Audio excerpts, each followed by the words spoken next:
Okay, so this film is Lady Frankenstein. Amazon have it as a sci-fi, suspense, horror, fantasy. I'll just call it horror. Sci-fi for Frankenstein. Just, maybe some suspense, I don't know. Just before I start, I have a YouTube link. I've posted it in the description below because it's that old, and in Amazon you have to rent it for £3.49. So the interesting thing as well, which I will just explain, the one on Amazon is shorter than the one on YouTube. The one on YouTube is director's cut. The one on Amazon isn't. And also, when I read details about it, the American version is even more cut out of it. I don't exactly know what it is, but I'm assuming a lot of the certain scenes are cut out of it. Anyway, so this is like I say, it's from 1971. It's rated 18. It's an hour and 20 minutes on Amazon, an hour and 40 minutes on YouTube, and I haven't got a clue how much the US one is. Amazon have a rating of 4 out of 5, and IMDb rating of 5 out of 10. So the director is Mel Wells, who directed A Quiet Business. The other director isn't really listed, but he's like a co-director, and I'll try and say his name, but I'll probably spell it. Aureliano Cuppi, Aureliano Luppi, and he didn't do any other films for directing. Producers, there's 6 of them, so I've only picked the main one, which was Harry Cushing, Cushing. I don't think it's related to Peter, who did The Devil's Lover. Music is Alessandro Alessandroni, who did the Lego Movie. Now the cast, we have Joseph Cotton, who is Baron Frankenstein, and he did The Third Man, or who's in The Third Man, sorry. Rosalba Neri, who was Tanya, and she was also labelled as Sarah Bay. I'll explain these later on why this there. And she was in The Arena. Paul Muller, who was Dr. Charles Marshall, and he was also in The Arena. Mickey Hargitay, Hargitay, who was Captain Harris, and he was in Bloody Pit of Horror. Riccardo Pizzuti, Pizzuti, who was the Creature, and he was as Peter Whiteman, which is bizarre because I didn't hear him speak. He was in Crime Busters. It was filmed in Italy, in Lazio and L'Aquila. I think it's how you say the place. Did I do the? I didn't do the synopsis. Sorry about that. Just went straight. So the synopsis is: when Dr. Frankenstein is killed by a monster he created, his daughter and his lab assistant Marshall continues experiments. The two fall in love and attempt to transplant Marshall's brain into the muscular body of a retarded servant Stephen in order to prolong the aging Marshall's life. So it starts. Also, there's 2 trailers. So I've only put in the one that's not risque. Let me put it that way. It starts off with 3 grave robbers. They're going to get a body, and they're going to give it to the doctors. It kind of reminds you of any Frankenstein film you've seen, or Burke and Hare and that sort of stuff, where they grave dig a body out and sell it on. Music is the typical 70s horror music, but then there's something now and then that sounds like a whoopee cushion, if that makes any sense, like kind of a farting. I can't do a farting sound, but you know what I mean. So obviously I found out that it was, because I don't read any of this stuff when I watch my film, but I found out it was obviously in Italy.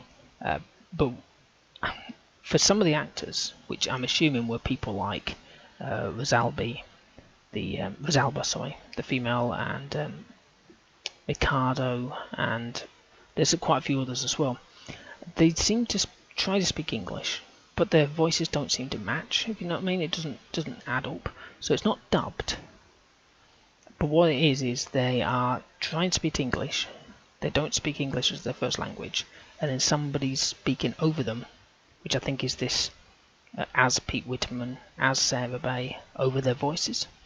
Now, I've seen this before in a lot of Italian films.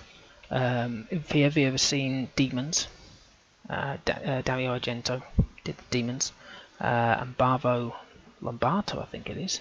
I love horrors. Can you guess with all my films?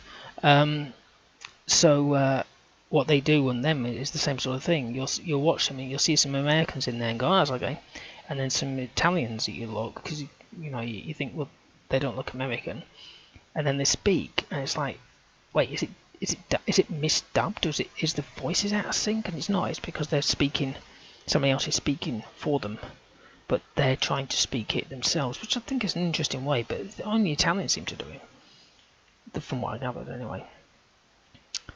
So the daughter, who was Tanya in the film, was Alba, just got a surgery qualification, so she feels she wants to follow in her father's footsteps, because he's still alive. He didn't actually die for ages. Now there's this hanging, right? And obviously there's a rope. So when the guy was dropped, the rope just seems to go on and on and on and on and on and on and on. And when you look at it, you think, well, is he a long way off the ground? No, he's not. He's literally, I think he went up 3 steps onto this, what do you call it, hangman thing. Got his noose on, and then they went in. He didn't go down a pit or anything. He just sort of went off, and then he just saw the rope just go. It's like, well, when's it going to stop? And they were like cheering at the end when it clinged into place. I thought, well, it's probably just standing on the ground. I think they basically ruined the image. They should have made that a bit bigger or shorter rope. But I suppose it didn't add to the atmosphere. But somebody's been hanged. It's not obvious. It's obvious what's happening. Now, this is what I'm saying about the different versions. I don't know what the American one is, and I don't know what the one on Amazon's like, but the one I watched shows this. So you don't normally see them actually put a brain inside the skull.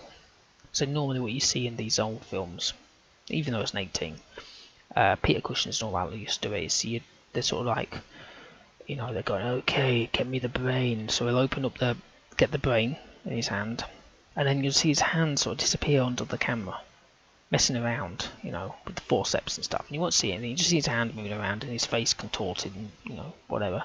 It's like, forceps, and he's doing all this lot. But you don't see anything. Whereas on this one, he did. It was just quite interesting. So the monster, who was Riccardo Pizzuti, is wandering off in the countryside. A guy sees it coming towards him. So he's gripped with fear, and he's rooted to the ground. It's just literally seen him coming towards him. It's like, oh my god. So what do? Do you turn around and run back the other way? Or do you run literally millimeters past him so he can grab you? But you can't guess which one he did. So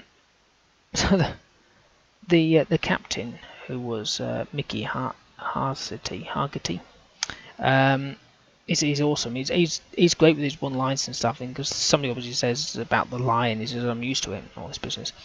But this guard comes in to this police station thing and says, "Sir, the people of the village are outside. They're getting out of control. They want to speak to you right away." So he turns around to Peter and says, "You go speak to them. I can't face them just yet. I have some thinking to do." And off he goes. And I'm thinking, thinking, okay, because there's an angry mob outside. So there is quite a few instances of nudity, mostly topless, for the females. I think the males even get a bit naked, but I think that's because it's director's cut. Again, I'm assuming the American one. I think somebody said that the American one's cut quite badly. Now the Hammer horror ones sometimes do that, but not as intense. But this was pretty, but the main actress was the main one that did it all. But yeah, it was a good film. The story was okay. The main doctor doesn't actually, the father doesn't actually die for a big chunk of the film. Special effects were okay for the time, some nudity, and the end was a bit weird. But then I think I know why. So it's a 5. I'll give it a 6. It kept me entertained. I can't see it being a 5. I've seen a lot of films from the 70s, the old Hammer films and that. So yeah, decent film.